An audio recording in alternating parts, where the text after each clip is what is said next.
आज बाबा कहते मीठे बच्चे,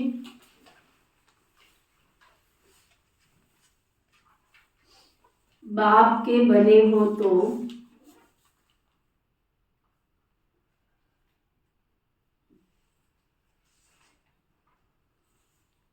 फर्स्ट नंबर लेने का पुरुषार्थ करो।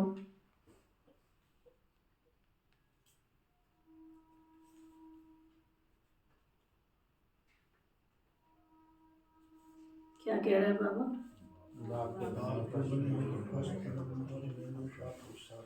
आप लोग लगता है फर्स्ट नंबर में आने वाले हो, लगता है सबको? कर रहे हो ऐसा पुरुषार्थ?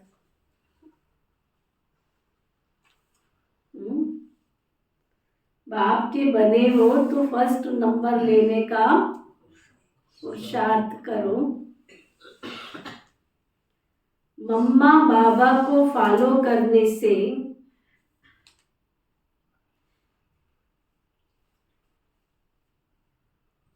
पढ़ाई पर ध्यान देने से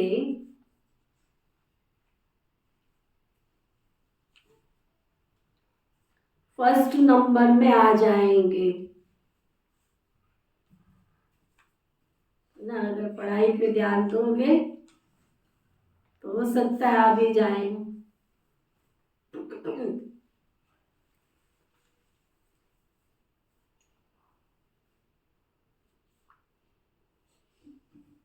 फिर बाबा पूछ रहे हैं, मनमत पर किए हुए कर्मों की रिजल्ट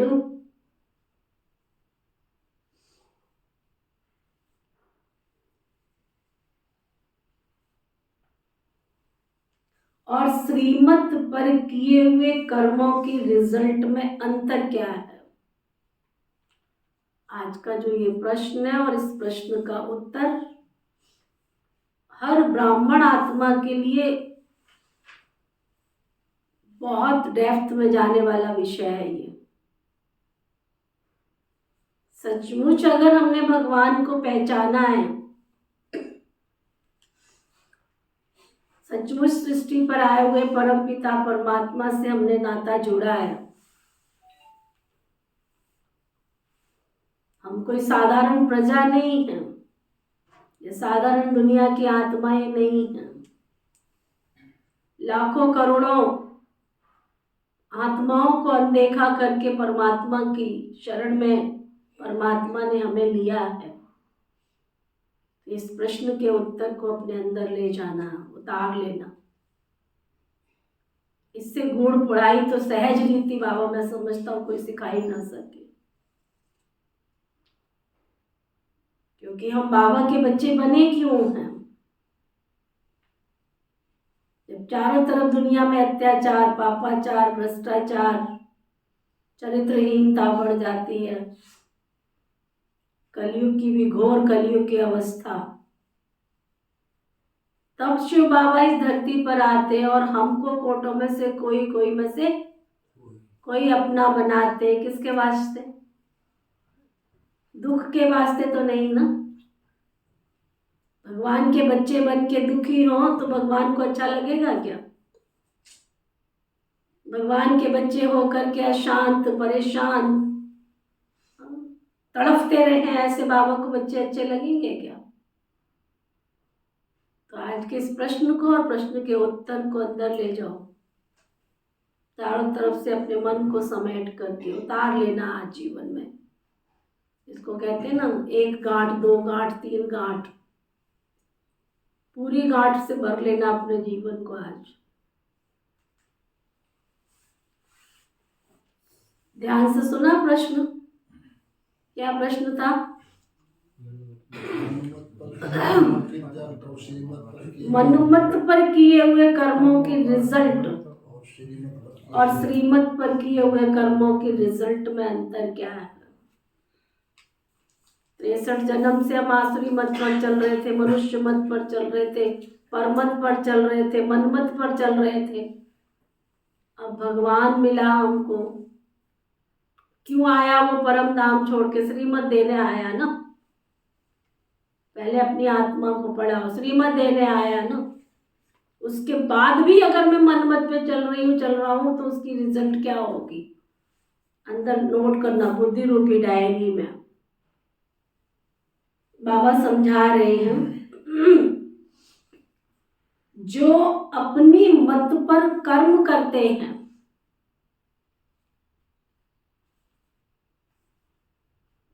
उन्हें आगे चलकर अपने कर्म कूटने पड़ते हैं। उनके लिए भगवान सामने हजारों बाहें फैला के खड़ा नहीं होगा। बुद्धि रूपी डायरी में लिख लो, जब भगवान ने सुनाया तुमने उसकी सुनी अनसुनी की, वो तुम्हारी सुनने क्यों आएगा। जो अपनी मत पर कर्म करते हैं उन्हें आगे चलकर कर्म कूटने पड़ते हैं, दुखी होते रहते हैं। फिर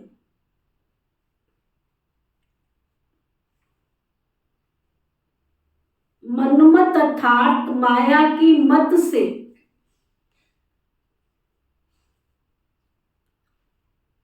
कोई तो देवाला भी मार देते हैं। आए थे यहाँ पर सरताज बनने, बन जाते हैं मोहताज। आए थे बादशाह बनने, बन जाते हैं कंगाल। देवाला मार देते हैं। और कोई तो बीमार भी हो पड़ते हैं।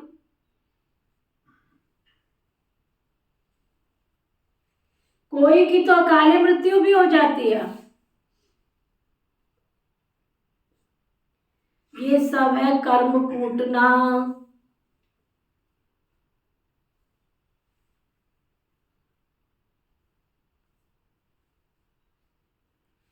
समझ में आई परिभाषा भगवान की। तुम सोचोगे हम तो दान भी कर रहे थे, हम तो पुण्य भी कर रहे थे, हम तो रोज क्लास में भी आ रहे थे,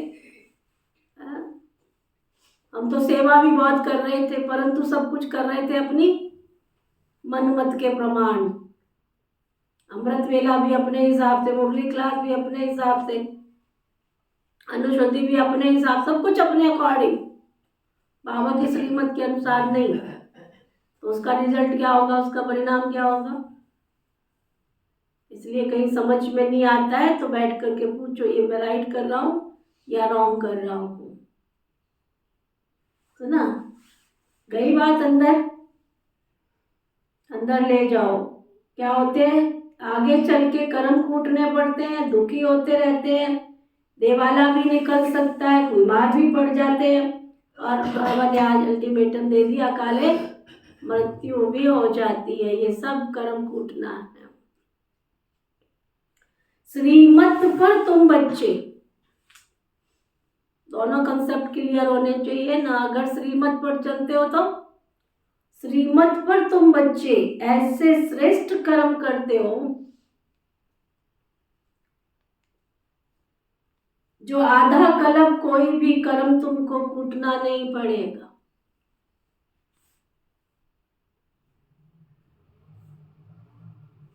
ना। कोई भी कर्म कूटना नहीं पड़ेगा। एक जन्म तो क्या, वर्तमान तो क्या, भविष्य की जन्म भी तुमको कोई कर्म कूटना नहीं पड़ेगा। हाय मेरी तकदीर नहीं कहना पड़ेगा, है ना। समझ में आया सबको? जिसके अंदर समझ में आया वो हाथ उठाओ। समझ में नहीं आया तो समझा लेना अपने आप को एकांत में बिठा के। उल्ट कर्म का उल्टी रिजल्ट है। उल्ट कर्म का उल्ट रिजल्ट, सीधे कर्म का सीधा सीधा। इसमें भगवान दोषी नहीं हो सकता। ले मैं तो बाबा को सवेरे 4 बजे उठ के याद करता था, मेरे साथ क्या बनी, ये क्या हुआ मेरे साथ। लेकिन रिजल्ट अगर चेक इन करेंगे ना तो दुख कितना दिया होगा आश्रम पर बहनों को, दीदियों को। कई बहुत सूक्ष्म कारण है। तब तब गीता में कृष्ण अर्जुन को बार बार कहते हैं, तू अपने कर्मों को नहीं जानता, तेरे कर्म अकर्म विकर्म सुकर्म पाप कर्म सबकी गति में आके समझाता हूँ। कर्मों का ज्ञान बहुत गूढ़ ज्ञान है। कितना शास्त्रों में हमारे ऋषि मुनियों ने भी अनजाने में किए हुए कर्मों का परिणाम भी, उसका भी दुख भोगना पड़ता है ना। शास्त्रों में कितना स्पष्ट दिखाया है सिखाने के लिए।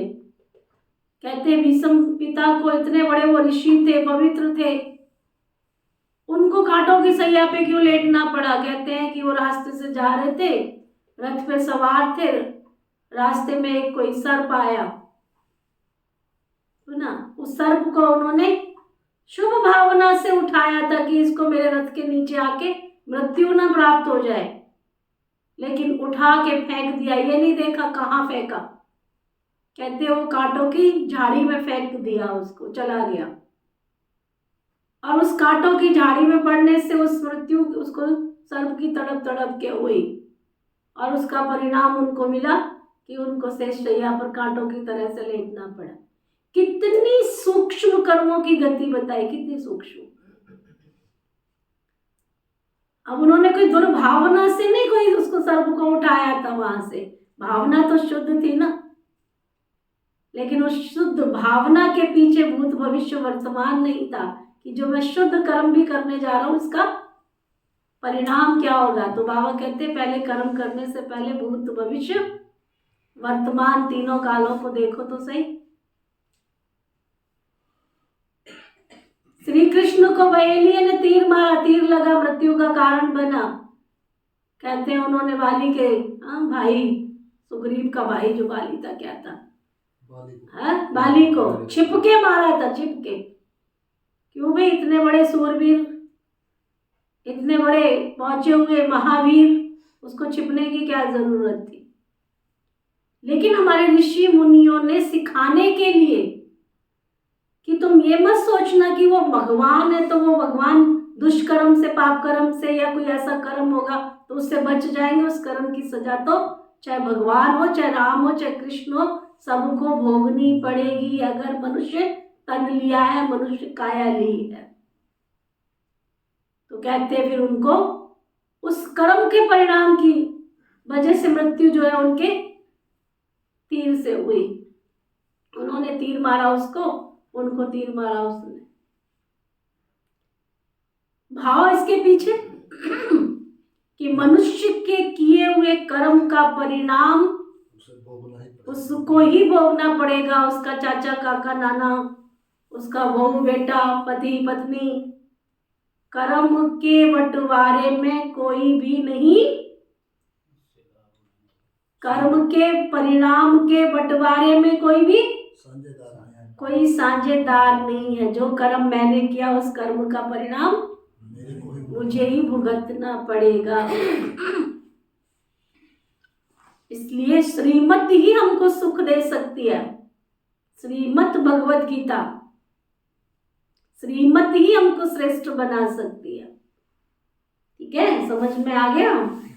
गीत है, तुम्हें पाके हमने जहां पा लिया, जमी तो जमी क्या आसमां भी पा लिया। ओम शांति। बच्चों ने गीत की 2 लाइन सुनी। जबकि हमने बेहद के बाप को पा लिया है तो बेहद के बाप से सारे विश्व की बादशाही हम ले रहे हैं। ये तो बिल्कुल साधारण बुद्धि से भी समझ सकते हैं कि भारत में जब देवी देवताओं का राज्य था तो और कोई धर्म नहीं था। लक्ष्मी नारायण का ही घराना था। जैसे एडवर्दी फर्स्ट, सेकंड राजाई चलती है ना, वह है यूनाइटेड किंगडम। ये फोन किसका बज रहा है बार बार? बाबा कह रहे थे ये मनुष्य भूल गए हैं। अब तुम बच्चों ने बाप को पा लिया तो गोया विश्व की राजाई पा ली। बाबा खुद कहते हैं बच्चे तुम भूल गए हो, इस भारत में जब देवी देवताओं का राज्य था, सतयुग था, तो तुम सारे विश्व के मालिक थे। पार्टीशन आदि कुछ भी नहीं था। लक्ष्मी नारायण डबल सिरताज थे। बड़े बड़े राजे लोग भी पूजा करने के लिए अपने महलों में मंदिर बनाते हैं, लक्ष्मी नारायण का या श्री राम श्री सीता का, है ना। देखो आज तक कितनी भी बड़ी बड़ी आलीशान कोठियों में चले जाओ, है ना, क्या मिलेगा? या तो श्री राधे कृष्ण मिलेंगे या फिर राम दरबार मिलेगा। अकेले राम जी तो मिलते ही नहीं, है ना।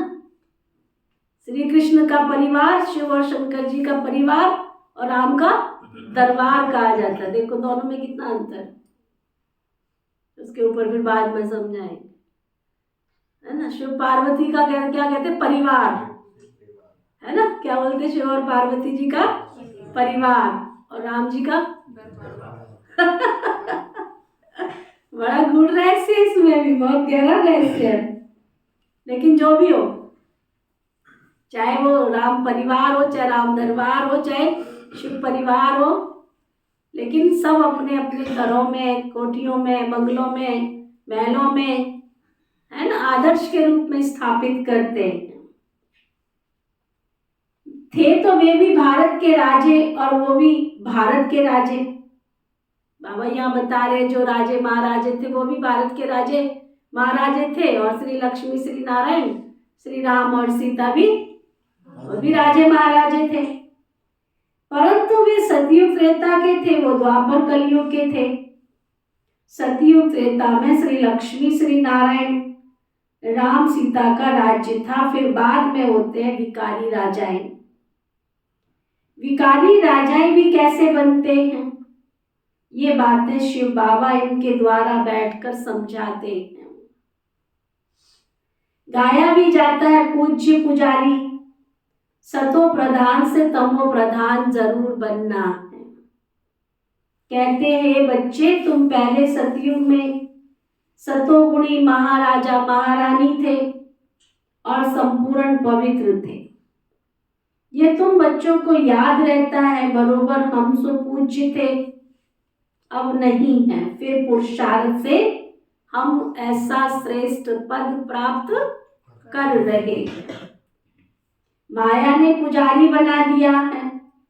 ये जो शिक्षा मिलती है बच्चे, वो धारण करनी है। तो ना बाबा कहते शिक्षा तुमको मिलती है सुनने के लिए नहीं, धारण करने के लिए मिलती है, तुम्हें धारण करनी है। कॉलेज में जो शिक्षा मिलती है वो भी स्टूडेंट्स की बुद्धि में रहती है ना, बच्चों की बुद्धि में रहता है हम भारतवासी सो देवता थे। कल पहले भी बाप ने आकर हमको राजयोग सिखाया था। मुख्य है ही गीता की बात। जब कोई मिले तो बोलो गीता पहले कभी सुनी थी, पढ़ी थी तुमने? पूछो, बड़े गीता पढ़ंचू आते हैं, उनसे पूछो गीता में पढ़ते क्या हो तुम? बहन जी हम रोज गीता का पाठ करते हैं, हमारा पाठ का नियम है ना। एक भाई आए क्लास में, 7 डेज कोर्स किया, सब कुछ किया। मैंने कहा भाई जी क्लास में क्यों नहीं आते हो? क्या बात है? कहते क्लास में हम नहीं आ सकते। क्यों नहीं आ सकते हैं? क्योंकि हमारे भी नित्य कर्म होते हैं ना, हम भी नित्य कर्म करते हैं। मैंने कहा नित्य कर्म में क्या करते हो? कहते हम पाठ करते हैं ना, गीता का पाठ करते हैं। गीता का पाठ करते हो तो गीता में क्या लिखा है? काम क्रोध नरक के द्वार है। तो तुम ब्रह्मचर्य व्रत का पालन करते हो? नहीं। तुम्हारा अन्न शुद्ध है? नहीं। तो ना, तो ऐसे पाठ का क्या फायदा? ऐसे पाठ से तुम्हें गीता सदगति नहीं दे सकती, तो ना। बाबा कहते हैं ना, गंगा राम नलके पे मत बैठना। नलके पे बैठ के बोल रहा है गंगा राम नलके पे मत बैठना। एक बहेलिया आएगा, जाल बिछाएगा, दाना डालेगा, और तुमको क्या जाल पर नहीं बैठना है। बहेलिया आया, जाल बिछाया, दाना डाला, सारे तोते उड़ के कहाँ पहुंच गए? जाल पर। और क्या बोल रहे हैं? जाल पर बैठ के फंस के क्या बोल रहे हैं? एक बहेलिया आएगा, जाल बिछाएगा, दाना डालेगा, पर तुमको बैठे कहाँ पे? तो दुनिया का भी यही हाल है। हाँ, यही काम हमारा है, यही काम हमारा है, यही काम तुम कर रहे हो, बोल भी रहे हो, गा भी रहे हो और वही कर रहे हो, नित्य कर्म कर रहे हैं। ऐसे नित्य कर्मों से तुम्हारे पाप नहीं कटेंगे। सुना? तो बाबा कहते ये पढ़ाई है, इस पढ़ाई को बच्चे तुम्हें धारण करना है। कॉलेज में जो शिक्षा मिलती है वो भी स्टूडेंट्स की बुद्धि में रहती है ना, बच्चों की बुद्धि में रहता है। भारतवासी सुदेवता थे, कल पहले भी बाबा ने आकर हमको राजयोग सिखाया था। मुख्य है ही गीता, जब कोई मिले तो बोलो गीता कब सुनी है, पढ़ी है तुमने? उसमें लिखा हुआ है भगवानो वाच। तो कैसे सुनाते हैं, कब सुना है, भगवान कब पढ़ाते हैं? एक गीता में ही भगवान वाच लिखा हुआ है। देखो ये भी बहुत विचार करने की बात है। दुनिया के और जो भी वेद शास्त्र लिखा होता है, व्यास जी ने ये कहा, व्यास जी ने ये कहा, लेकिन एक गीता ऐसा शास्त्र है जिसमें लिखा है भगवान वाच। तुम बच्चे जानते हो भगवान ने राजयोग सिखाया था और कहा था कि मैं तुमको राजाओं का राजा बनाऊंगा। उन्होंने फिर श्री कृष्ण का नाम दे दिया है। अब श्री कृष्ण तो सतयुग का प्रिंस था। श्री कृष्ण ने ये पद पाया अपने बाप से, फ्री फंड में नहीं मिला। श्री कृष्ण ने इतना त्याग किया, इतनी तपस्या की, है ना, इतना पुरुषार्थ किया, तब जाके श्री कृष्ण जैसा पद पाया। मैं एक दिन बैठ के सोच रही थी, विचार कर रही थी, कभी घूम जाती है मेरी बुद्धि वृंदावन मथुरा की तरफ घूम जाती है, बहुत ऐसे कृष्ण पंथी श्री राधे पंथी की तरफ चली जाती है। कितने कट्टर भगत है, कितने कट्टर भगत हैं। और मैं आपको बता दूं, उनके यहाँ पे भी आजकल जो चल रहा है, उनके यहाँ पे भी पूरा ब्रह्मचर्य व्रत का पालन, शुद्ध अन्न, नियमित ईश्वर का ध्यान करना, परमात्मा की पहचान नहीं है। वो कृष्णा कृष्णा कृष्णा कृष्णा, हरे कृष्णा हरे कृष्णा हरे कृष्णा का जाप करते हैं। वो श्री राधे राधे राधे राधे का जाप करते हैं, परमात्मा की पहचान नहीं है। तो मैं सोचती हूँ कि ब्रह्मा बाबा और हमारी मीठी मातेश्वरी मम्मा ने कितना पुरुषार्थ किया, कितना पुरुषार्थ किया इस छोटे से संगम युग में, छोटे से समय में। सन 1937 में श्री बाबा ने पिता श्री ब्रह्मा में प्रवेश किया, है ना, और 69 में पिता श्री ब्रह्मा बाबा ने शरीर छोड़ा। टोटल कितने वर्ष हुए? 32 वर्ष। टोटल 32 वर्ष का पुरुषार्थ पिता श्री ब्रह्मा बाबा का। ओनली पुरुषोत्तम संगम युग के 100 वर्षों में से केवल 32 इयर्स बाबा ने पुरुषार्थ किया, तन मन धन समर्पण भाव से पुरुषार्थ किया। और मीठी मातेश्वरी मम्मा ने, है ना, कितने मैं समझती हूँ कितने वर्ष के बाद आई होगी मातेश्वरी मम्मा, और 65 में मम्मा ने शरीर छोड़ा। कितने वर्ष? 37 से तो 28 हो गए। है 37 से तो 28 हो गए, है ना, 37 से केवल 28, और 37 में मम्मा नहीं आई थी, मम्मा तो कुछ वर्षों के बाद आई थी। केवल मैं समझती हूँ मम्मा का पुरुषार्थ 20-22 वर्ष का, टोटल 20-22 वर्ष का मम्मा का पुरुषार्थ, मातेश्वरी मम्मा का पुरुषार्थ। और उस पुरुषार्थ से वो भविष्य में जाकर के श्री राधे बनी, और उस श्री कृष्ण और श्री राधे का गायन आज देखो तो सही दुनिया में कितना भाव से, कितना प्रेम से, कितना श्रद्धा से, कितना अटूट भक्ति के साथ कर रहे हैं। समझ में आया? आप सोचो जरा, विचार करो, कितनी तन्मयता, कितनी समर्पणता, कितना त्याग, कितनी तपस्या की होगी उस छोटे से काल में। और आज मेरे सहिती, है ना, मेरे सहिती में बड़े उससे कहती 45 वर्ष हो गए मुझे बाबा की सेवा में समर्पण हुए, 45 वर्ष हो गए। लेकिन क्या मैं मम्मा जैसी, बाबा जैसी बन पाई? तो हमें कितना ना पुरुषार्थ करना पड़े भविष्य देवी देवता पद प्राप्त करने का। और आप अपना सब अपना चार्ट देखो, जिस हिसाब से चल रहे हो, क्या पुरुषार्थ है। जीवन के हमारे क्षण, जीवन की हमारी श्वासें कहाँ जा रही हैं। आए थे हरिभजन को और होटल लगे कपास में ही घूम रहे हैं, इधर से उधर ही घूम रहे हैं। कहते कुछ है, बताते कुछ है, करते कुछ है, जाते कहीं पे, पता ही नहीं हम किससे वायदा कर रहे हैं, किससे बात कर रहे हैं, किससे समझौता कर रहे हैं। तो प्राप्ति भी उसी हिसाब से होगी, है ना। बड़ा देखो आप कितना श्रद्धा से, कितनी भावना से कृष्ण की भक्ति करते हो, और हमें भगवान मिला है।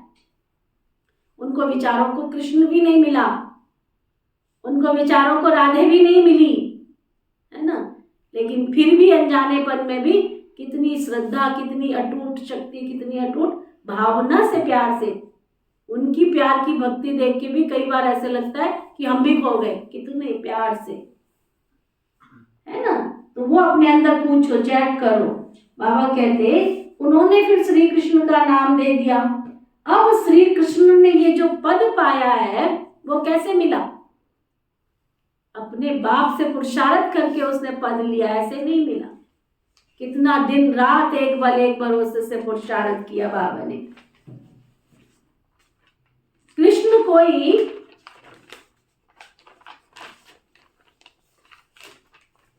अकेला नहीं था, श्री लक्ष्मी श्री नारायण की राजधानी थी, जो अब फिर से राजधानी स्थापन हो रही है। सो तुम बच्चों की बुद्धि में आना चाहिए, 5000 वर्ष पहले भी भगवान ने हमको ऐसे पढ़ाया था। भगवान नॉलेजफुल ब्लिसफुल है, श्री कृष्ण को नॉलेजफुल ब्लिसफुल आदि ये टाइटल नहीं देंगे।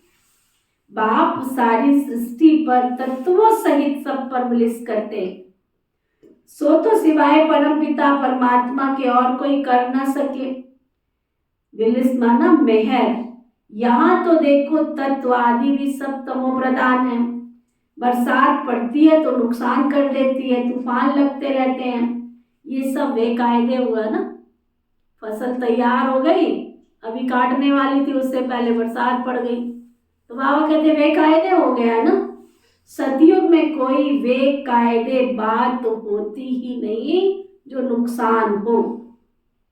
खेती समय पर तैयार होगी, समय पर पानी मिलेगा, वहां कोई भी किसी भी प्रकार का उपद्रव नहीं होते हैं। ये माया के उपद्रव हैं जो दुखी करते रहते हैं। माया का भी अर्थ मनुष्य नहीं जानते हैं। अब तुम समझते हो। बाबा को कहा ही जाता है, क्या कहा जाता है? बाबा को क्या कहा जाता है यही नहीं पता, ऐसे बैठे होके देख रहे हैं जैसे पहली बार देख रहे हैं। बाप को कहा ही जाता है परम पिता परम आत्मा। बोलना ऐसे एक्यूरेट चाहिए ना। बाप कहते मैं तुमको ऐसे कर्म सिखलाता हूँ जो तुमको कभी भी कर्म कूटने नहीं पड़ेंगे। मनमत पर चलने वाले, मनमत पर चलने से हरेक मनुष्य कर्म कूटते हैं ना। बुखार हुई, खांसी हुई, ये भी क्या है? कर्म भोग है ना। कष्ट तो शरीर को तुम्हारे हो रहा है ना, शिव बाबा को थोड़ी हो रहा है। शिव बाबा को थोड़ी हो रहा है। उसने तो अपना काम ठीक करना होता है, सेवा लेनी होती है, उस समय बाजा ठीक कर देता है, उसके बाद कहता है जयराम जी की पढ़ो, अपने जहाँ ठिकाने पे पढ़ना है ना। उसको अपना काम लेना है, सेवा लेनी है, इंस्ट्रूमेंट तो यही है, चलो भाई बाजा ठीक कर दिया, उसके बाद ओम नमो शिवाय। बाबा कहते बुखार हुआ, खांसी हुई, ये भी तुम्हारा कर्म हो गया, इसमें बाबा का कोई रोल नहीं है, परमात्मा का कोई रोल नहीं है इसमें। देवाला मारा, तुम्हारे बिजनेस में घाटा हुआ, खेती में नुकसान हुआ, इसमें बाबा का कोई रोल नहीं है, सब तुम्हारे कर्मों का परिणाम है। ये भी कर्मों को कूटना हुआ। तुमको बाप श्रेष्ठ कर्म सिखलाते हैं, जो भी जितना सीखेंगे उतना स्वर्ग में उच्च पद पाएंगे।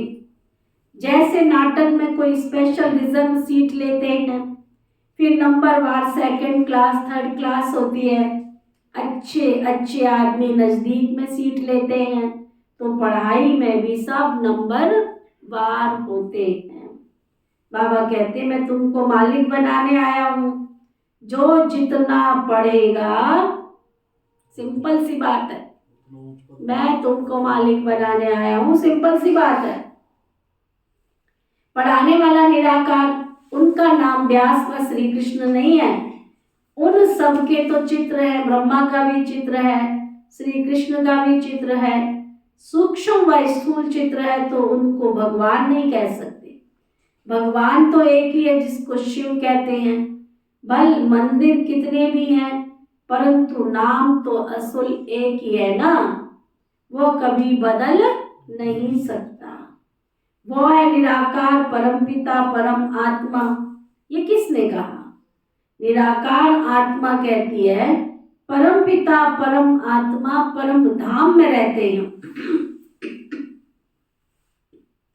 हम आत्मा उनकी संतान हैं, हम भी वहां से आए हैं पार्ट बजाने। अब एक एक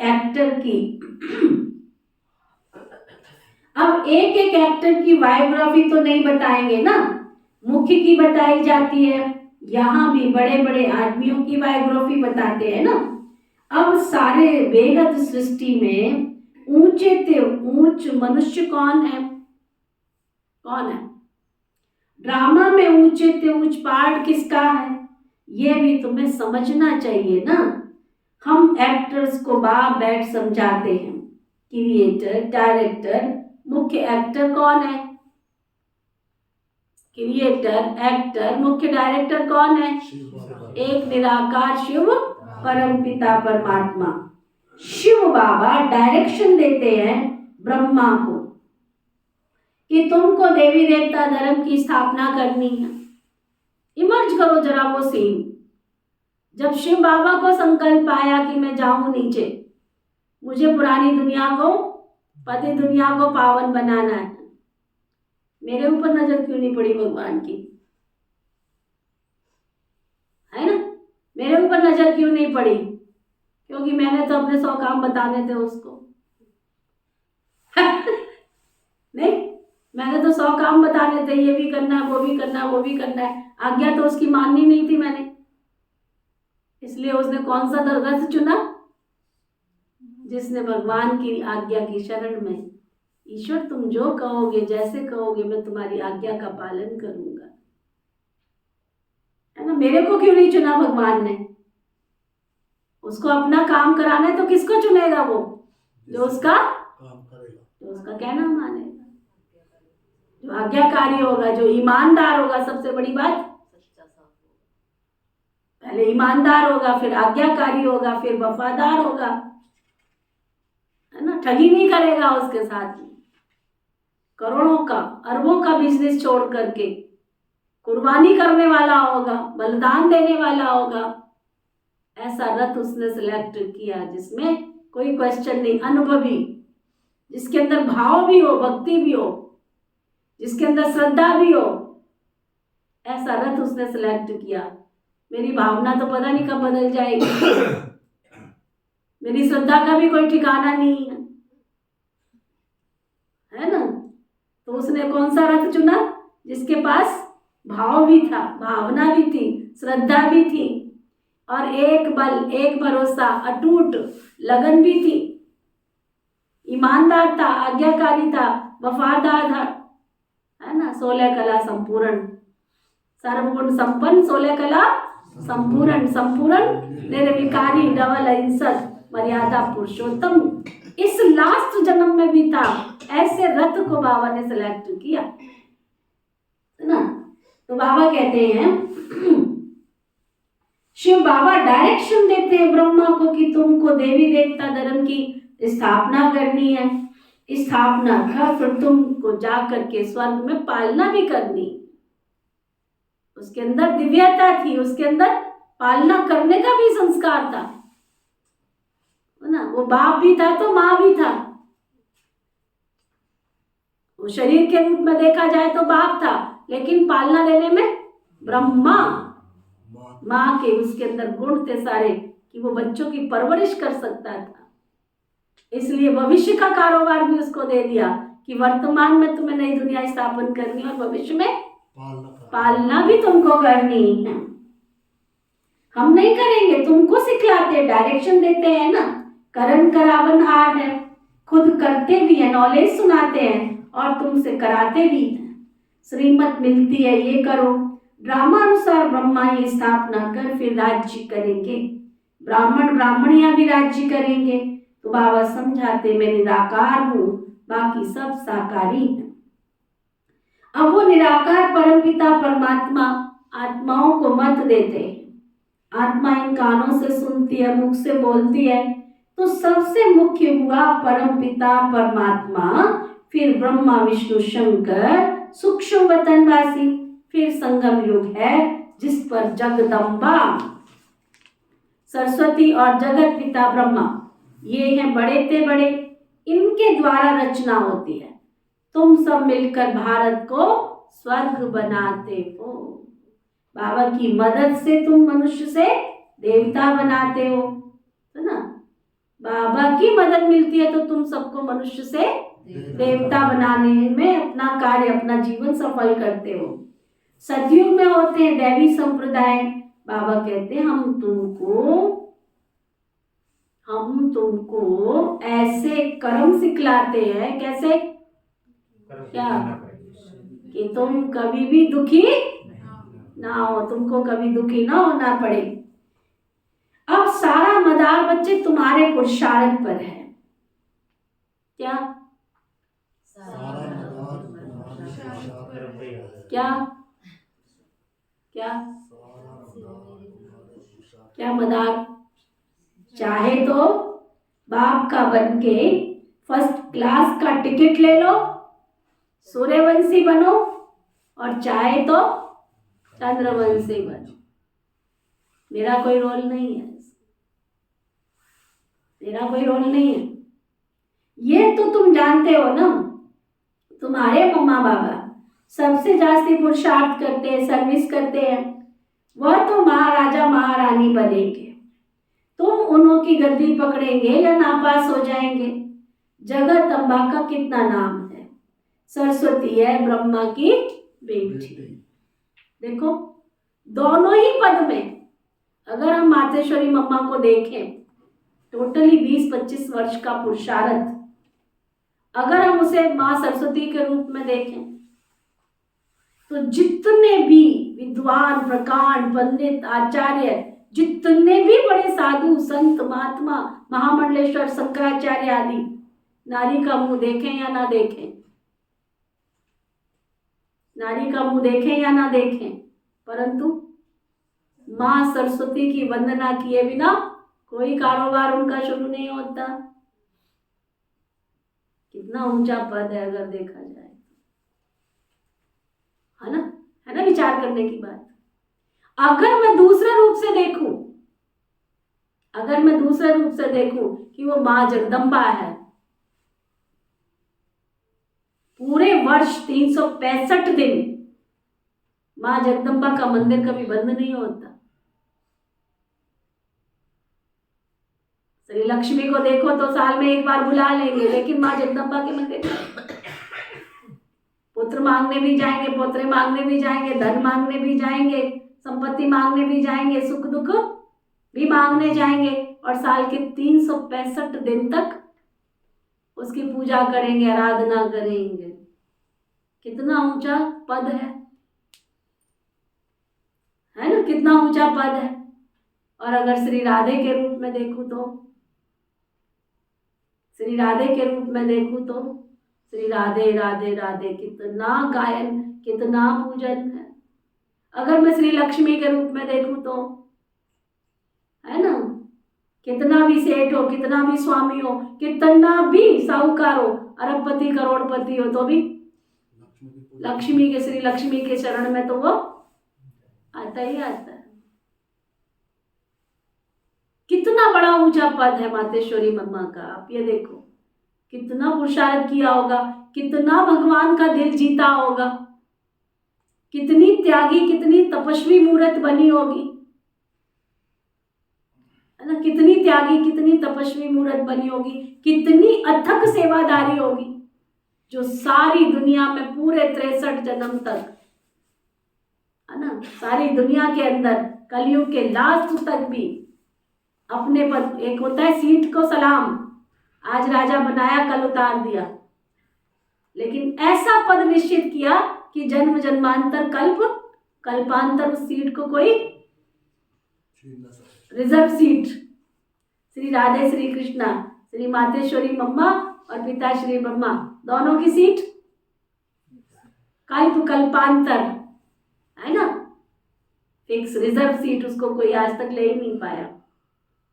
कितनी पक्की सीट। बाबा कहते हैं सरस्वती है ब्रह्मा की बेटी, तो दोनों का मंदिर अलग अलग कर दिया है।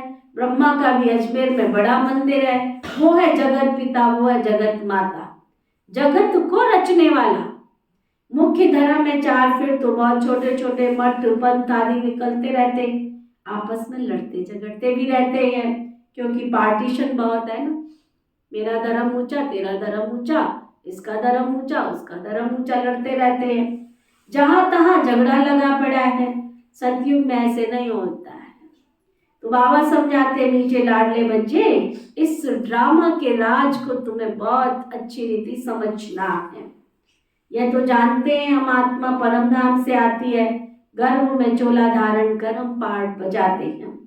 अभी पाठ पूरा हुआ है, फिर ये शरीर छोड़ अशरीरी होकर हमको वापस जाना है। बाबा आया हुआ है, शिव जयंती भी है, परंतु शिव बाबा ने आकर अवतार लिया। उनकी जयंती कब हुई, कैसे हुई, शिव बाबा कैसे, किस में आए, क्या आकर के किया, ये कोई भी नहीं जानते हैं। जरूर भारत को स्वर्ग बनाया होगा। बाप ना आए तो बच्चों को ऐसा श्रेष्ठ कर्म करना कौन सिखलावे। और सबकी मत है कलयुगी आसुरी मत, उनसे श्रेष्ठ कोई बन नहीं सकते हैं।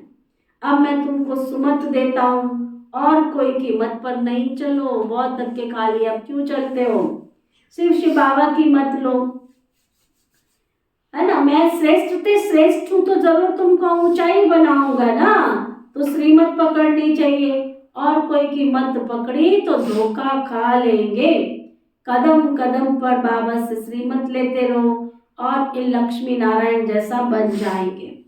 उनकी महिमा ही है, तुम्हें माताश्च पिता, तुम्हें बंधुश्च सखा तुम्हें।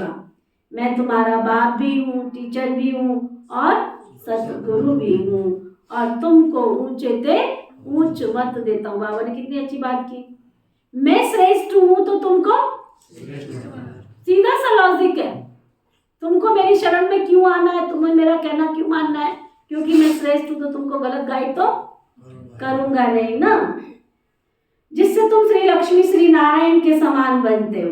ये ज्ञान तुमको सब समझा सकते हैं, तभी समझा सकते हैं, नंबर बार तो होते ही है ना। तुम जानते हो मम्मा बड़ा रिफ्रेश करती थी, बाबा भी बड़ा रिफ्रेश करते हैं, तो तुम बच्चों को भी फॉलो करना है। बाबा हम आपसे सुनकर फिर औरों को सुनाएंगे, है तो बहुत सहज। बोलो भगवान वाच लिखा हुआ है, भगवान तो है ही निराकार। तुम जानते हो ड्रामा में ये वेद शास्त्र आदि सब पहले से बने हुए हैं। शास्त्रों में जो कुछ है जैसे बने हुए हैं फिर से वही बनेंगे।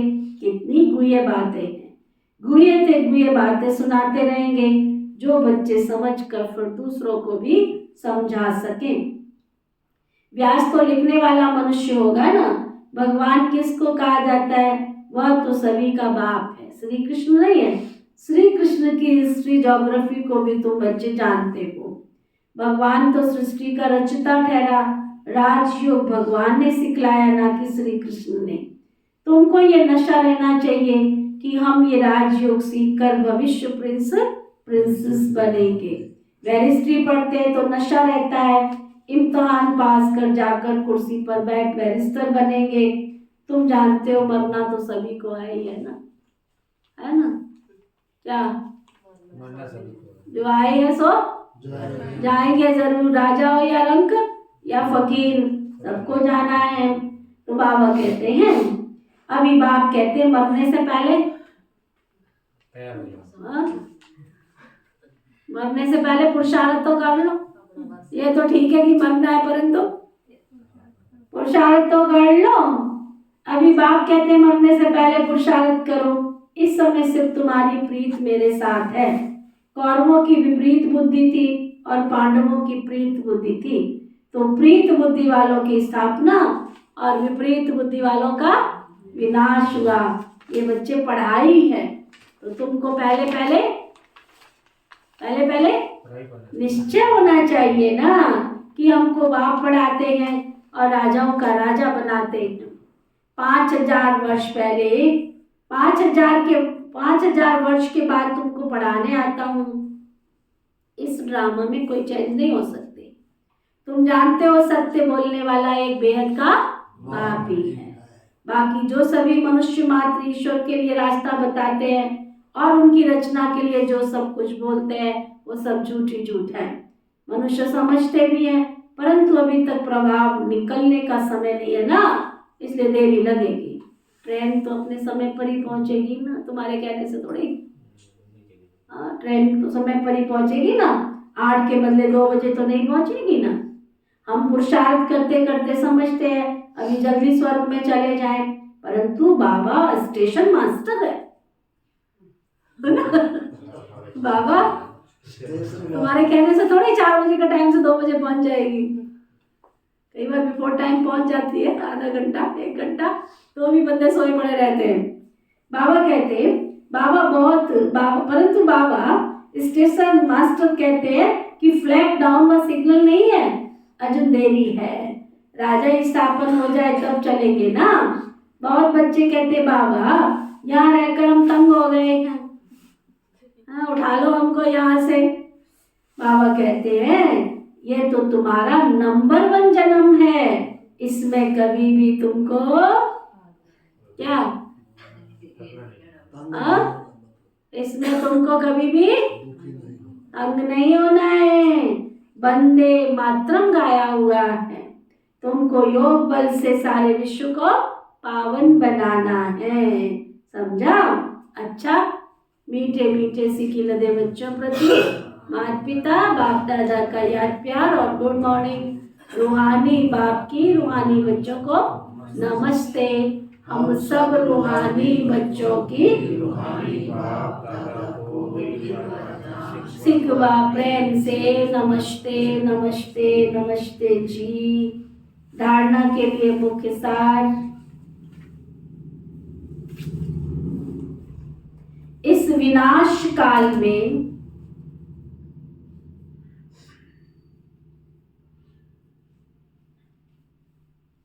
एक बाप से सच्ची प्रीत रखनी है।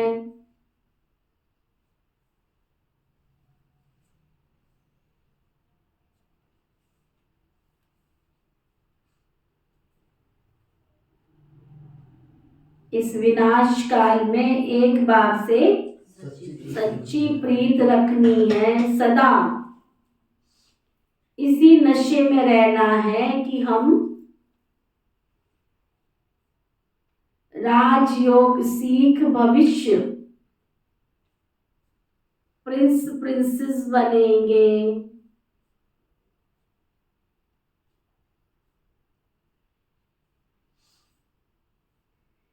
योग बल से सारे विश्व को पावन बनाने की सेवा करनी है।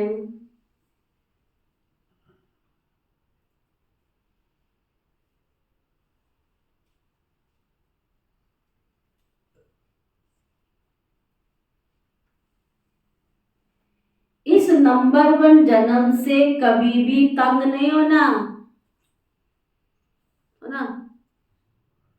तंग नहीं होना। तुम्हारे कर्मों का फल है, स्वाद लगा के खा लो। वो क्या सुनाते नहीं है, बाजार में जाएंगे अमरूद मीठा ही ढूंढेंगे, अमरूद मीठा ही ढूंढेंगे और नमक मिर्च लगा के खाएंगे, तो ना। तो ये कलयुगी संसार है, ये कलयुगी संसार है। इसलिए बहुत मिलके हिलके प्रेम से प्यार से शरीर को शाबाशी देके चल मेरे घोड़े टिक टिक टिक, हैं? गीत गाते ना, लाठी का क्या बोलते हैं, लकड़ी का घोड़ा है, लकड़ी की काठी, लकड़ी की काठी काठी पे तोड़ा तो आपने इसको दो घोड़े को दो थोड़ा नहीं मारना है, सुना, इसको प्यार से थापी देनी है। चल मेरे रथ, तू तो बाबा को जानता है, मानता है, पहचानता है, इस संगम युग पे तो तूने भाग्य बनाना है, फिर तो शरीर में तेरे को सुंदर शरीर मिलेगा ना। हे मन मंत्री, हे आत्मा, चल चल इस घोड़े को तैयार कर, ऐसे तैयार कर, पुरुषार्थ करना है। अच्छा, वरदान, सतगुरु प्यारे बाबा का वरदान। स्नेह और भावना के बंधन में भगवान को भी बांधने वाले गायन योग्य भव। स्नेह और भावना के बंधन में भगवान को भी बांधने वाले गायन योग्य भव, ना। स्नेह और भावना के बंधन में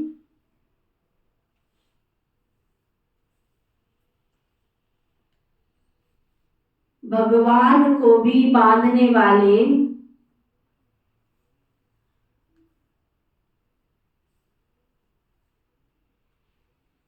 गायन और योग्य भव।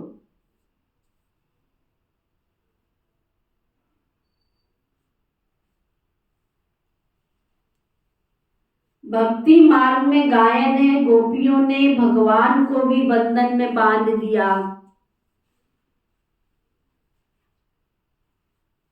ये है स्नेह और भावना का बंधन, जो चरित्र के रूप में गाया जाता है। आप बच्चे इस समय बेहद के कल्प वृक्ष में स्नेह और भावना की रस्सी से बाप को भी बांध देते हो। इसका ही गायन फिर भक्ति मार्ग में चलता है। बाप फिर इसके रिटर्न में स्नेह और भावना की दोनों रस्सियों को दिल तख्त का आसन दे झूला बनाए बच्चों को दे देते हैं। इसी झूले में सदा झूलते रहो। सुना स्लोगन।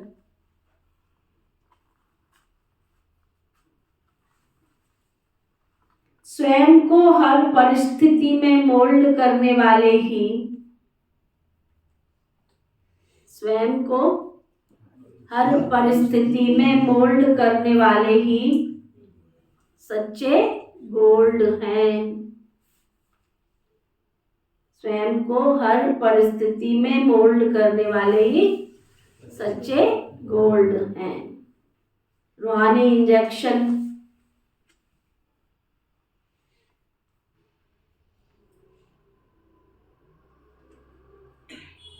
स्नेह और भावना के बंधन में बंधने वाली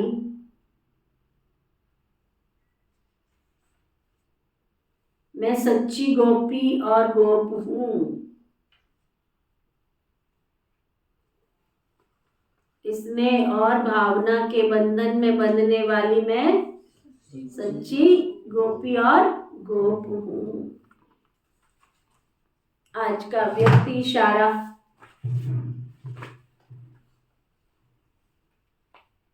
कई बच्चे भोले बनकर चेकिंग करते हैं, सोचते हैं कि सारे दिन में कोई विशेष गलती तो नहीं की है, बुरा भी नहीं सोचा है,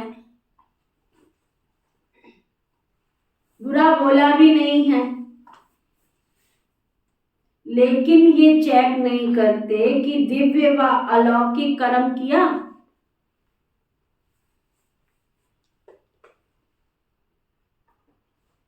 वर्तमान का दिव्य संकल्प, दिव्य बोल और दिव्य कर्म भविष्य के लिए जमा करता है। आपका संकल्प, आपका बोल, सब कुछ भविष्य के लिए जमा हो रहा है। तो सिर्फ इसमें खुश नहीं होना कि हमने वेस्ट तो कुछ किया ही नहीं, लेकिन बेस्ट कितना किया। वेस्ट नहीं किया ये तो ठीक है, परंतु सारा दिन मैंने खाया पिया सोया, बेस्ट क्या किया मैंने।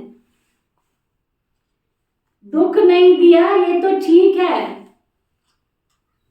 लेकिन सुख देने से जमा होता है, तो मैंने सुख कितनों को दिया ना। दुख नहीं दिया ये तो ठीक है, परंतु पुण्य तो सुख देने से जमा होता है ना। तो सुख कितनों को दिया, इतनी महीन चेकिंग करनी है ना, इतनी महीन चेकिंग करनी है। फरवरी मास का दादी जी का पत्र, ब्रह्मा बाप समान बनने के लिए जमा का खाता भरपूर करो। दादी जी की शुभ प्रेरणाएं। प्राण प्यारे अव्यक्त माता पिता बाप दादा के अति लाडले, सदा अपने दिव्य संकल्प, दिव्य बोल और कर्म द्वारा जमा का खाता बढ़ाने वाले, अपने बिंदु रूप स्थिति द्वारा समय, संकल्प और शक्तियों की बचत करने वाली निमित्त टीचर्स बहने तथा सर्व ब्राह्मण कुलभूषण भाई बहने, ईश्वरीय मदर याद प्यार स्वीकार करना चाहिए। इतने टाइटल कोई देगा आपको? कभी दिए आपने अपने बच्चों को? हाँ, अच्छा, बात समाचार है। मीठे बाबा ने हम सभी बच्चों को जमा का खाता बढ़ाने की गोल्डन चाबी दी है। सेवा करते सदा निमित्त भाव की स्मृति रहे। निमित्त समझने से निर्वाण भाव, शुभ भाव और आत्मिक स्नेह का भाव रहता है। इसी स्थिति में सेवा करने से अनेक आत्माओं की भावनाएं पूर्ण हो जाती हैं।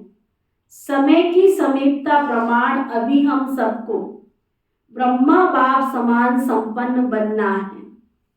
इसके लिए बाबा कहते हैं, बच्चे समय, संकल्प और शक्तियों की बचत की योजना बनाओ।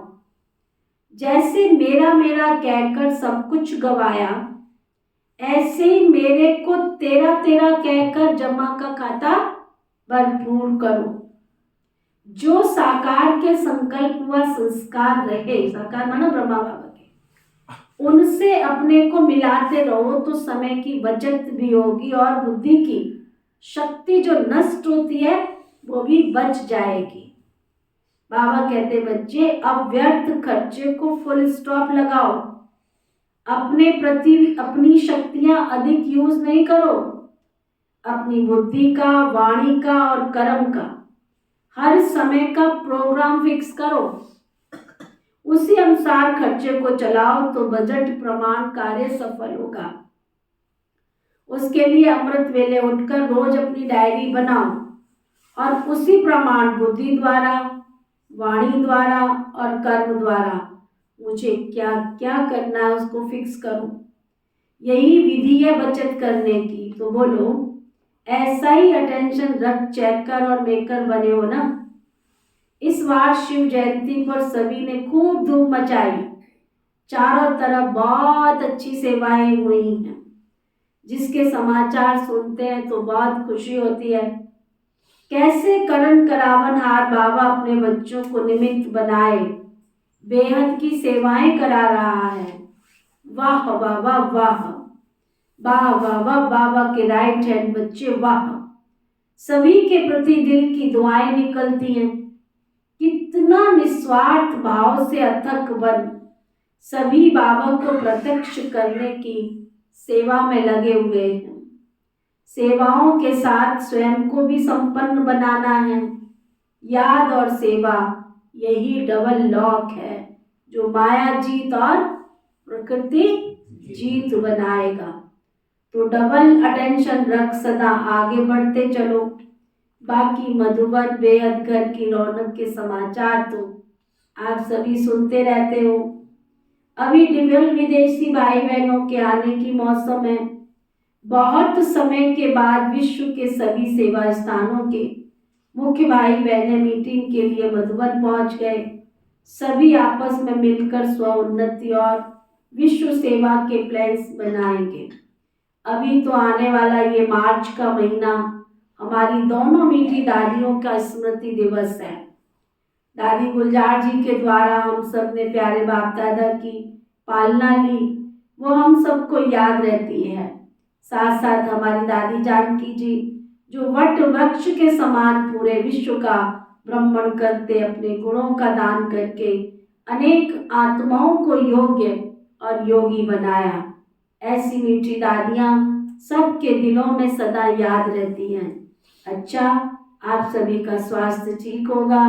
सभी को बहुत बहुत याद। ईश्वरीय सेवा में दादी रतन मोहिनी जी। समझा? ओम शांति शांति शांति शांति। हम सबको मालूम है हम बेहद की सेवा सबने बहुत खुशी से धूमधाम से शिव जयंती की बाबा ने न चाहते हुए भी जबरदस्ती हम सबसे कराई ली, है ना शोभा? कराई ली ना, इतनी अच्छी सेवा कराई। सबने तन से मन से धन से यथा योग्य यथा शक्ति सबने जैसे जिससे बन पाया सबने बाबा के कार्य में अपना तन मन धन सहयोग दे करके सेवा के नंबर जमा किए। अभी हमारे पास आज बाप दादा मिलन है। हम सबका मीठा प्यारा बाबा हमको वरदानों से सजाने, वरदानों से झोली भरने के लिए आएंगे। और शाम का कार्यक्रम रहेगा 4:30 बजे से 4 बजे से 5 बजे तक योग, 5 बजे से लेकर के 6 बजे तक सूरज भाई जी की क्लास और 6 बजे से 8 बजे तक प्यारे बाप दादा के साथ मिलन और भोग। लेकिन आज के इस कार्यक्रम में एक कड़ी और जुड़ती है। हम सबका मीठा स्नेही बहुत सच्चा सेवाधारी हमारा राकेश भाई हिम्मत का एक कदम बढ़ा करके पैदल चले थे, अकेले कारवा बनता गया। बहुत हिम्मत रखी है उसने, अकेला ही पद यात्रा करते हुए। साथ में एक भाई आवे तो मालूम नहीं, परंतु अकेले ने हिम्मत रखी है कि मैंने सभी सेवा स्थानों पर जाके अपने अम्बाला सब जोन के वहाँ सेवा करनी है। तो वो अकेला ही आज साहा पहुँचेगा और साहा से हमारे पास पैदल चल के शाम को 8 बजे के करीब यहाँ पहुँचेगा। तो क्या हम सबको उसका स्वागत करना चाहिए या नहीं करना चाहिए? पहले तो ये बताओ, करना चाहिए? जो कहते करना चाहिए वो हाथ उठाओ। किसको करना चाहिए? नीति को और निजा को? है? स्वागत करने का मतलब क्या होता है? सबको करना चाहिए ना। तो वो हमारे पास 8 बजे यहाँ पहुँचेगा। तो आपको एक पंथ 2 फायदे मिलेंगे। एक तो बाबा से वरदानों से झोली भरेंगे, दूसरा बाबा का भोग भी मिलेगा, और तीसरा हमारा भाई इतना सेवा का लक्ष्य लेके बीड़ा उठा के आ रहा है तो उसके अंदर बल जोश उमंग उत्साह भरने का एक मौका मिलेगा। जोरदार हम उसका शाम को स्वागत करेंगे। दूसरा, सभी स्थानों पर तो वो 1 नाइट ही स्टे कर रहा है, मॉर्निंग क्लास शायद ही कहीं मिलेगी, लेकिन लकीली क्योंकि साहब में रहने की जगह ना होने के कारण वो आज हमारे पास रात को ही आ रहा है। और कल सुबह की क्लास में हम सभी भाई बहनें, चाहे ऑनलाइन सुन रहे हैं चाहे आप सभी सामने बैठे हैं, सबको क्लास में हाजिर होना है और उसका जोरदार हम बहुत सुंदर स्वागत करेंगे क्लास में, सुना? और उसकी क्लास का भी लाभ लेंगे। बहुत अच्छी क्लास कराता है, उसका अनुभव कैसे वो बाबा का बच्चा बना। और आज की डेट में अम्बाला सब जोन के आईपीस वीआईपी सबकी बहुत अच्छी सेवा का उसने बीड़ा उठाया है। बाबा उससे सेवा करा रहा है, तो उसका उमंग उत्साह का अनुभव भी हम सभी सुनेंगे। तो ऐसा नहीं कि आज गुरुवार है तो हम क्लास में थे और कल हम क्लास में नहीं पहुंचेंगे। इसलिए कल सुबह की क्लास में सबको नाम सहित हाजिर होना है। जिसको सुनाई पड़ गया वो हाथ उठाओ। अंदर चली गए? जिसके अंदर चला गया वो हाथ उठाओ। गुरुवार इतवार आने वाले ठीक है, तो सबको पहुंचना है और अपने सगे संबंधियों को, सुन रहे हो सभी, सबको परिवार वालों को लेकर के भी आना है। पता नहीं किस व्यक्ति के किस महावाक्य से किसके जीवन में कौन सा परिवर्तन आ जाए। ओके, हमेशा ऐसे ही समझा करो। तो एक तो ये बहुत बड़ी सेवा, और कल वो सारा दिन हमारे पास रहेंगे, स्कूल कॉलेज जहाँ जहाँ सेवा बन पाएगी। हुआ तो आज शाम को सोचते हैं कुछ धर्म संस्थाओं का कल शाम को एक गेट टुगेदर भी रखेंगे, तो इस तरह से कल का सारा दिन वो हमारे पास होगा। ठीक है, उसकी सेवा का हम पूरा लाभ लेंगे, और परसों सुबह सुबह 5 बजे वो यहाँ से विदा होगा। तो विदा भी तो हमको अच्छी तरह करना चाहिए ना, तो बहुत सुंदर तरीके से वो फिर यहाँ से बराड़ा जाएगा। चलो हम बराड़ा तक नहीं जा सकते हैं, लेकिन यथा योग जितना चल सकते हैं उतना उसके साथ उसको सी ऑफ भी करेंगे, विदा भी करेंगे। ठीक है, तो एक तो ये रहा प्रोग्राम। जिसको ये प्रोग्राम समझ में आ गया वो हाथ उठाओ। समझ में आ गया, अच्छी तरह से आ गया है? जिसको अच्छी तरह से आ गया उसकी निशानी क्या होती है? अच्छा, फोटो खींच ले तुम्हारा। अच्छा ठीक है। दूसरा, भारतीय संस्कृति के अंदर होली का बहुत महत्व होता है, और होली के साथ कौन जुड़ा हुआ है? होली के साथ कौन जुड़ा हुआ है? श्री कृष्ण की सच्ची गोप और गोपियाँ। तो इस बार की हमारी होली विशेष होली होगी, बहुत विशेषताओं के साथ इस होली को मनाएंगे, और खाने को भी विशेष भोग मिलेगा, पिकनिक की प्लेट मिलेगी आप सबको, बहुत सुंदर। तो आने वाले इतवार को हम सभी 5 तारीख को बहुत सुंदर श्री कृष्ण की सुंदर झांकी सजाते हुए, श्री कृष्ण राधा सब गोप और गोपियाँ बन के आना। सबको छुट्टी है रंगीन कपड़े पहनने की, उस दिन सबको छुट्टी है सब गोप गोपियाँ बन के आना सज धज के। तो फूलों की होली खेलेंगे, जिसके पास फूल होंगे वो फूल ले आना। इत्रों की होली खेलेंगे, इत्र की, तो इत्र लेके आना। सतयुगी सुंदर सीन बनाएंगे, बहुत सुंदर। तो बहुत सुंदर 5 तारीख का कार्यक्रम रहेगा, सुबह 6 बजे से 9 बजे तक, जल्दी नहीं मचाना। और जिनको भी अपने परिवार वालों को ऐसी सुंदर होली दिखानी है तो उनको निमंत्रण है, ज़रूर लेकर के आना। ठीक है, ये रहा 5 तारीख का प्रोग्राम। फिर जैसा हमने अभी पत्र पुष्प में सुना कि ये मार्च का महीना हमारी दादी गुलजार और दादी जानकी जी के स्मृति दिवस का महीना होता है, उसकी रूपरेखा जैसा बनेगी वो 5 तारीख को आप सभी को सुनाएंगे। जैसा भी बनेगा प्रोग्राम, 12 तारीख का बनता है या उसके साथ कौन सी डेट का बनता है, जैसा भी बनेगा वो आप सबको 5 तारीख को सुनाएंगे। ठीक है, तो अभी तक जो बातें समझ में आ गई है, नंबर 1 रिपीट करो। नंबर 1, आज शाम को हमने बाप दादा से मिलन मनाते हुए भाई जी का बहुत सुंदर स्वागत करना, वेलकम करना है। और नंबर 2, कल सुबह की क्लास में उसका बहुत सुंदर सम्मान समारोह रखा है, बहुत सुंदर स्वागत करेंगे, सम्मान करेंगे। नंबर 3, 5 तारीख को सुबह की क्लास में सबको पहुंचना है, और सुंदर श्री कृष्ण की दुनिया का, सतयुगी दुनिया का रास मंडल रचाएंगे। सुंदर, बहुत सुंदर रास भी करेंगे, और फूलों के साथ और इत्रों के साथ होली खेलेंगे। नंबर 3 दीदी जी उनको विदाई देंगे। हाँ, नंबर 3 उनको विदाई देंगे। हाँ, नंबर 4 में आएगा होली का प्रोग्राम। ओके, ओम शांति शांति शांति शांति। हम सबको मालूम है, हम बेहद की सेवा सबने बहुत खुशी से धूमधाम से शिव जयंती की बाबा ने न चाहते हुए भी जबरदस्ती हम सबसे कराई ली, है ना शोभा? कराई ली ना, इतनी अच्छी सेवा कराई सबने, तन से मन से धन से, यथा योग यथा शक्ति, सबने जैसे जिससे बन पाया, सबने बाबा के कार्य में अपना तन मन धन सहयोग दे करके सेवा के नंबर जमा किए।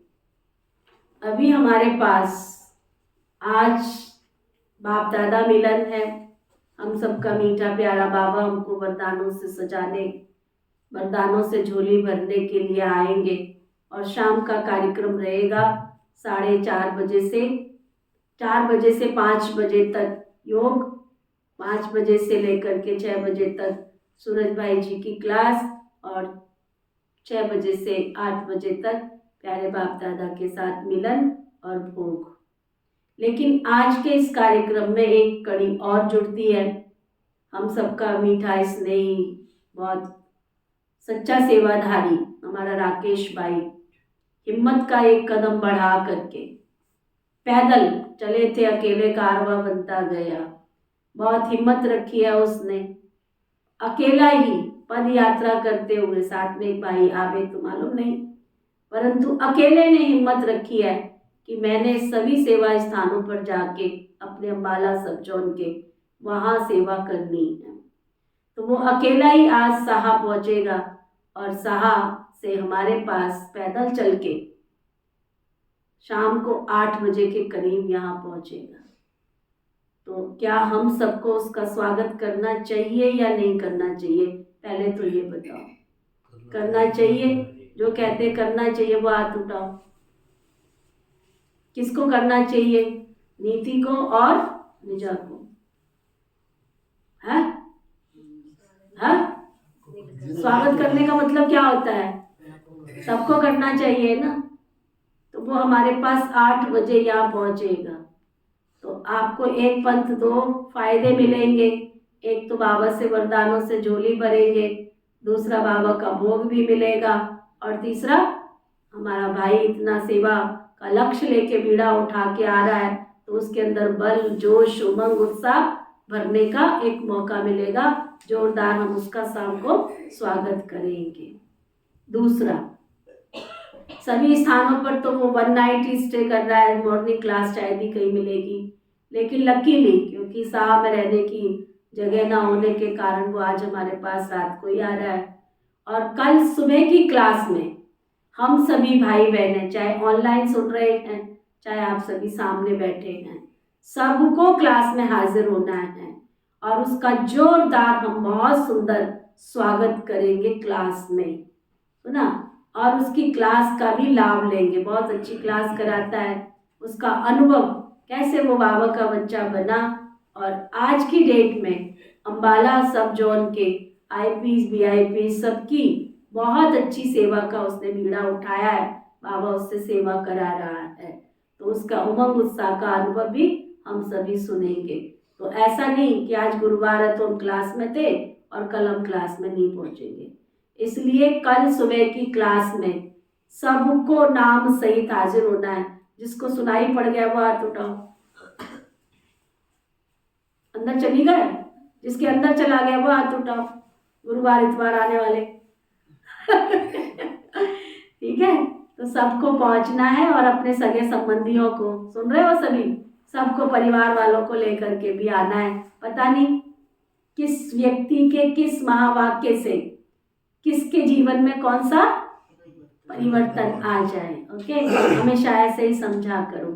तो एक तो ये बहुत बड़ी सेवा, और कल वो सारा दिन हमारे पास रहेंगे। स्कूल कॉलेज जहाँ जहाँ सेवा बन पाएगी हुआ तो आज शाम को सोचते हैं कुछ धर्म संस्थाओं का कल शाम को एक गेट टुगेदर भी रखेंगे। तो इस तरह से कल का सारा दिन वो हमारे पास होगा, ठीक है। उसकी सेवा का हम पूरा लाभ लेंगे और परसों सुबह सुबह 5 बजे वो यहाँ से विदा होगा। तो विदा भी तो हमको अच्छी तरह करना चाहिए ना। तो बहुत सुंदर तरीके से वो फिर यहाँ से बराड़ा जाएगा। चलो हम बराड़ा तक नहीं जा सकते हैं, लेकिन यथा योग जितना चल सकते हैं उतना उसके साथ उसको सी ऑफ भी करेंगे, विदा भी करेंगे, ठीक है। तो एक तो ये रहा प्रोग्राम। जिसको ये प्रोग्राम समझ में आ गया वो हाथ उठाओ। समझ में आ गया, अच्छी तरह से आ गया है? जिसको अच्छी तरह से आ गया उसकी निशानी क्या होती है? अच्छा, फोटो खींच ले तुम्हारा। अच्छा, ठीक है। दूसरा, भारतीय संस्कृति के अंदर होली का बहुत महत्व होता है। और होली के साथ कौन जुड़ा हुआ है? होली के साथ कौन जुड़ा हुआ है? श्री कृष्ण की सच्ची गोप और गोपियाँ। तो इस बार की हमारी होली विशेष होली होगी। बहुत विशेषताओं के साथ इस होली को मनाएंगे और खाने को भी विशेष भोग मिलेगा, पिकनिक की प्लेट मिलेगी आप सबको, बहुत सुंदर। तो आने वाले इतवार को हम सभी 5 तारीख को बहुत सुंदर श्री कृष्ण की सुंदर झांकी सजाते हुए, श्री कृष्ण राधा सब गोप और गोपियाँ बन के आना, सबको छुट्टी है रंगीन कपड़े पहनने की उस दिन, सबको छुट्टी है सब गोपियां बन के आना सज धज के। तो फूलों की होली खेलेंगे, जिसके पास फूल होंगे वो फूल ले आना। इत्रों की होली खेलेंगे, इत्र की, तो इत्र लेके आना। सतियों की सुंदर सीन बनाएंगे, बहुत सुंदर। तो बहुत सुंदर 5 तारीख का कार्यक्रम रहेगा, सुबह 6 बजे से 9 बजे तक, जल्दी नहीं मचाना। और जिनको भी अपने परिवार वालों को ऐसी सुंदर होली दिखानी है तो उनको निमंत्रण है, ज़रूर लेकर के आना, ठीक है। ये रहा 5 तारीख का प्रोग्राम। फिर जैसा हमने अभी पत्र पुष्प में सुना कि ये मार्च का महीना हमारी दादी गुलजार और दादी जानकी जी के स्मृति दिवस का महीना होता है, उसकी रूपरेखा जैसा बनेगी वो 5 तारीख को आप सभी को सुनाएंगे। जैसा भी बनेगा प्रोग्राम 12 तारीख का बनता है या उसके साथ कौन सी डेट का बनता है, जैसा भी बनेगा वो आप सबको 5 तारीख को सुनाएंगे, ठीक है। तो अभी तक जो बातें समझ में आ गई है, नंबर 1, रिपीट करो। नंबर 1, आज शाम को हमने बाप दादा से मिलन मनाते हुए भाई जी का बहुत सुंदर स्वागत करना, वेलकम करना है। और नंबर 2, कल सुबह की क्लास में उसका बहुत सुंदर सम्मान समारोह रखा है, बहुत सुंदर स्वागत करेंगे, सम्मान करेंगे। नंबर 3, 5 तारीख को सुबह की क्लास में सबको पहुंचना है और सुंदर श्री कृष्ण की दुनिया का, सतियों की दुनिया का रास मंडल रचाएंगे। सुंदर, बहुत सुंदर रास भी करेंगे और फूलों के साथ और इत्रों के साथ होली खेलेंगे। नंबर 3 दीदी जी उनको विदाई नहीं देंगे। हाँ, नंबर 3 उनको विदाई देंगे। हाँ, नंबर 4 में आएगा होली का प्रोग्राम। ओके, ओम शांति शांति शांति।